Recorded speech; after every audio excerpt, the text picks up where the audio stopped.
Hi, this is Jeff, and I wanted to talk to you today about applying to college.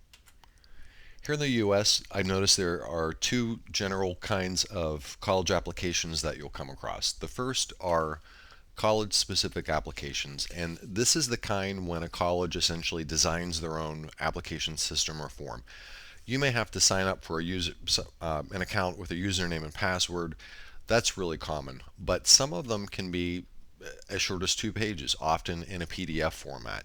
And these are typically found right at the school's website. The second is the Common Application, and this is a standardized application that's used by more than 500 colleges at this point. The Common App tends to be very long, and you might even have some supplements for particular colleges that they want you to additionally fill out. And this is found at commonapp.org along with a list of the colleges that use it. Some colleges will accept both kinds of applications, but other colleges will say, well, we'll take one or the other, but we won't accept both. So you have to be really sure when you're actually applying. Along with the actual application form, there are some pretty standard requirements that you should expect to send. And keep in mind that the student is responsible for making sure these get there. It's not up to the college won't seek them out once you fill out their application. So you have to make sure that you send your high school transcripts. And this is pretty standard because not only do they want to see your grades, they want to confirm that you actually graduated from high school and are eligible to attend college. SAT and ACT scores, again, pretty standard, although some colleges have become SAT and ACT optional.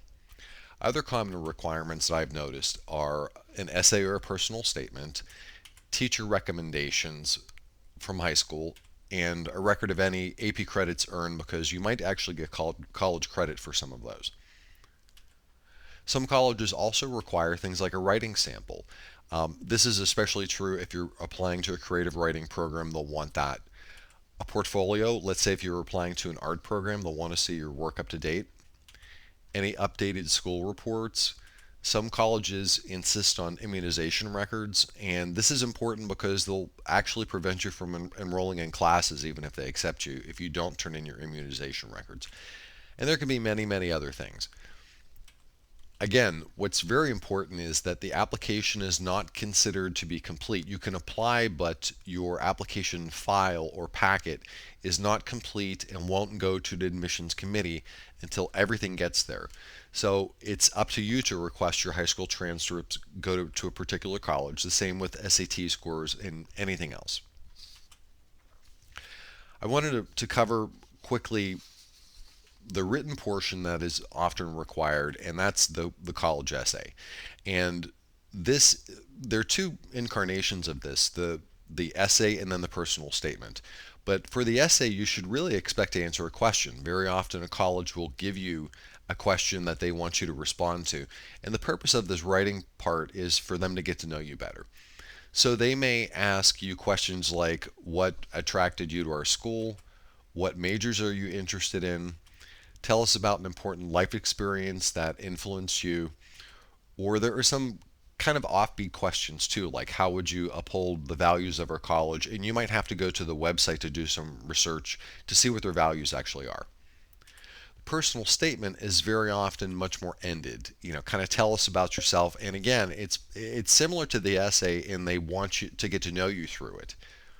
So this should reflect your interest and experiences, your values, beliefs, and perspectives, which you hope to achieve by attending the college, and very specifically why you want to attend. Let's say you wanted to enroll in their business major or mathematics major, or if there was some very specific reason, you'll definitely want to discuss that.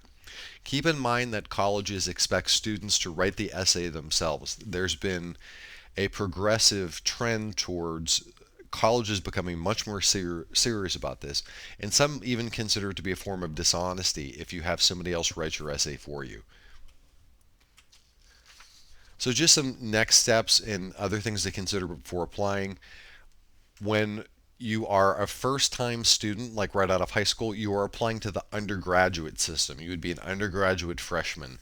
Don't consider this with other systems like graduate, and you would not be a transfer student.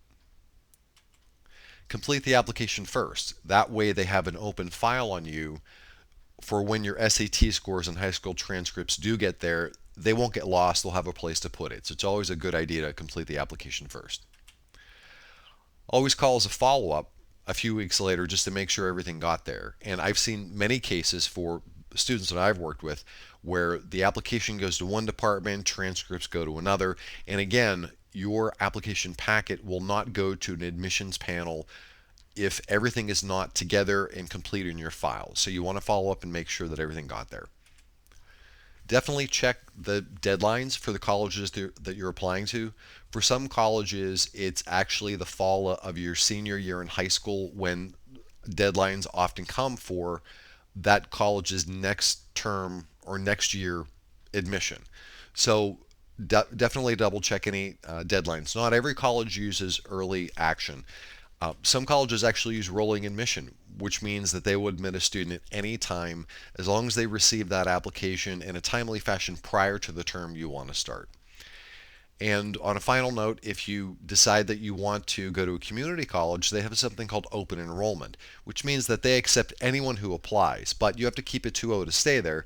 But community colleges are often a very good choice to get started if you're concerned about, let's say, your GPA or the classes you've taken. Thank you for watching my video, and I hope to make more for you.